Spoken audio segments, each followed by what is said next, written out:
Esto es Galicia, 30.000 kilómetros cuadrados al noroeste de la península ibérica, divididos en 4 provincias y con algo más de 300 municipios. Vamos atrás unos 20 siglos y escucha la historia de este territorio. Estamos en la prehistoria. La zona está habitada por un conjunto de clanes y tribus de origen celta, que viven en poblados fortificados, llamados castros. Son los pueblos galaicos los que darán nombre a este territorio, Galaecia. Fueron los romanos los que nombraron así a la zona. Te cuento. Siglo I a.C. Los romanos, que se están extendiendo por toda Europa, llegan a esta zona de la península.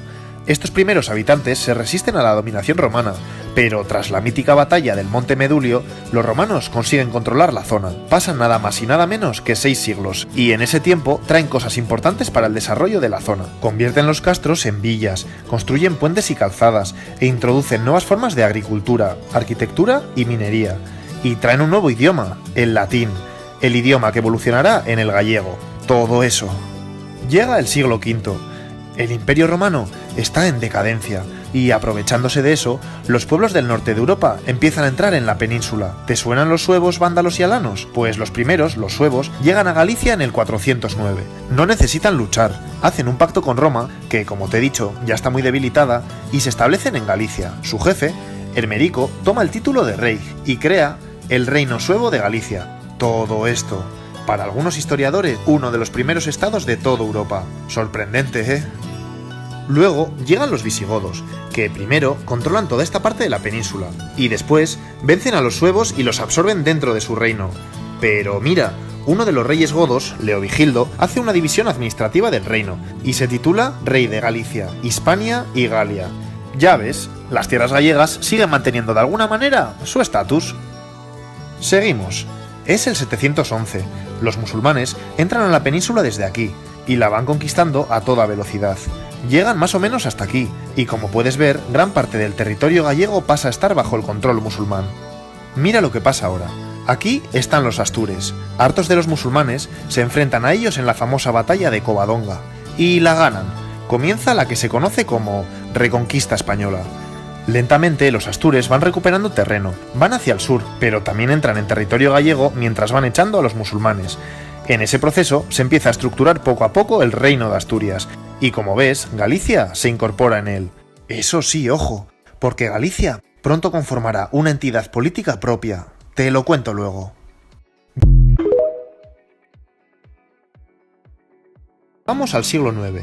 Alfonso II es el rey de Asturias y Galicia. Y atención, porque este rey hace algo que pondrá a Galicia en el centro de Europa. Alfonso II tiene la iniciativa de crear y propagar la noticia de que ha sido hallado aquí, en la futura Compostela, el sepulcro de nada menos que el apóstol Santiago. Para darle más valor a la noticia, construye una iglesia en el lugar, ya sabes cuál, ¿no? Y organiza una peregrinación desde Asturias a Compostela. Este hecho supone para Galicia todo un avance, porque bajo el impacto de semejante descubrimiento y a lo largo de los años siguientes, Galicia se convierte en un punto de peregrinación para Europa, junto con Jerusalén y Roma. Toma ya, va surgiendo el Camino de Santiago. Pero lo más importante, este camino trae consigo una dinámica de comercio intensa que saca a Galicia del aislamiento anterior. La jugada le sale muy bien al rey. La reconquista sigue, y la ocupación llega más o menos hasta aquí. El reino de Asturias se ha convertido en reino de León, y Galicia ocupa todo esto. Y ahora espera que te aclaro algo. Galicia, a pesar de ser parte de un reino mayor, ha conformado una entidad política propia con estatus de reino.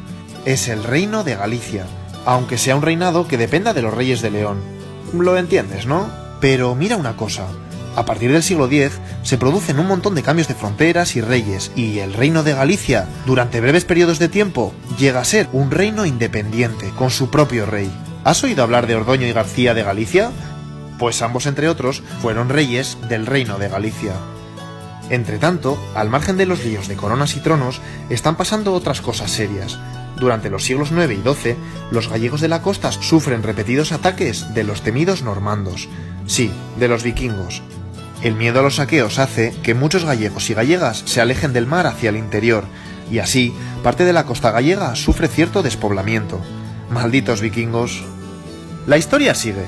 Mira lo que ha pasado. El Reino de León se ha convertido en Reino de Castilla, y Galicia se ha dividido en dos. Esta, la Galicia actual, dependiente del Reino de Castilla y que oficialmente ya no es considerado reino, sino un condado.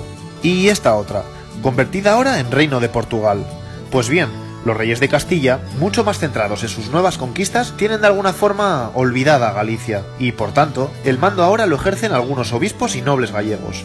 Galicia, por tanto, aunque sea parte de un reino mayor, tiene su propia dinámica política. Es el siglo XV. Dentro del territorio gallego las cosas no van bien. El pueblo empieza a estar cada vez más harto de los grandes señores, que, como te he dicho, son los que mandan ahora, y que les hacen pagar un montón de tributos de forma injusta. Esa tensión explota y se da el llamado levantamiento irmandiño. El pueblo contra los nobles. En ese levantamiento, las gentes del pueblo llegan a destruir 130 castillos y fortalezas. Casi nada. Eso sí, los nobles, mucho mejor armados y con el apoyo de los reyes de Portugal y Castilla, salen vencedores. Y la sublevación acaba con el arresto y muerte de los líderes del pueblo. Seguimos. Los reyes católicos gobiernan toda España. A partir de ahora, y a lo largo de los siguientes siglos, se dan cambios en Galicia, que le harán perder capacidad de autogobierno. Ya verás. Por un lado, los reyes católicos hacen varios cambios administrativos. Ponen un virrey, con el objetivo de tener más controlada a Galicia, y es que, entre otras cosas, temen que se vuelvan a repetir revueltas como las irmandiñas. Por otro lado, años después se crean las Cortes de Castilla, una organización de gobierno con representación de diversos reinos históricos. Bueno, pues Galicia no está representada directamente, sino que a través de la ciudad de Zamora. Los gallegos y gallegas viven todo esto como una verdadera humillación, ya que se sienten ninguneados frente al resto de regiones. Y así siguen hasta el siglo XVIII. En ese siglo se devuelve el título de reino, eso sí, sin obtener más autonomía. Pero no te lo pierdas, el título lo consiguen a costa de abonarle al rey 100.000 ducados. ¿Y eso? Pues según el rey, para construir 6 navíos. Un poco surrealista, ¿no? Bueno, pues el título de reino les dura solo un siglo, porque bajo el influjo de los liberales, Galicia deja de ser un reino de España y pasa a ser 4 provincias más. Llega el siglo XIX, llega una época muy dura para Galicia. La industrialización se desarrolla en muchas zonas de Europa, pero aquí ese desarrollo industrial es muy escaso. Y no solo eso, la agricultura gallega es ruinosa, la red viaria es insuficiente, las clases dominantes no hacen inversiones. Como ves, la situación económica y social es desastrosa. Y por tanto, ¿qué pasa? Pues que muchos gallegos y gallegas emigran a América. Pero muchos. En los próximos 100 años lo harán 1.200.000. Fíjate que en Argentina, durante muchos años, seguirán denominando a los españoles gallegos. Atención ahora, porque las cosas empiezan a cambiar. A mitad del siglo XIX surge el Resurdimento, un movimiento que busca dar un impulso nuevo a Galicia y reavivar un sentimiento de identidad nacional. Escritores y escritoras gallegas, como Rosalía de Castro, revitalizan el idioma gallego y lo utilizan como vehículo de expresión cultural y social propio. De esa nueva conciencia de identidad nacional surgen organizaciones políticas como Grupo Nos e Irmandades de Fala, que organizan actividades políticas y culturales que contemplan a Galicia como patria. En el siglo XX llega el franquismo y reprime el movimiento nacionalista durante décadas. Con la muerte de Franco se instaura la democracia en España y con ella la Constitución española, que reconoce a Galicia la nacionalidad histórica y una lengua propia, y le da el Estatuto de Autonomía. En los años 80 se da un hecho grave. Galicia se convierte en la principal entrada de droga en Europa. Los narcotraficantes, con el apoyo silencioso de los poderes gallegos, adquieren un alto estatus social, al estilo de los cárteles colombianos. En 1990, la conocida operación policial Nécora consigue poner coto a esta situación.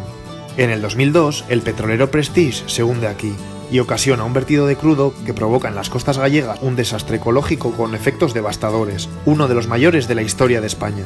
La sociedad reacciona a través del impresionante movimiento solidario y reivindicativo Nunca Máis.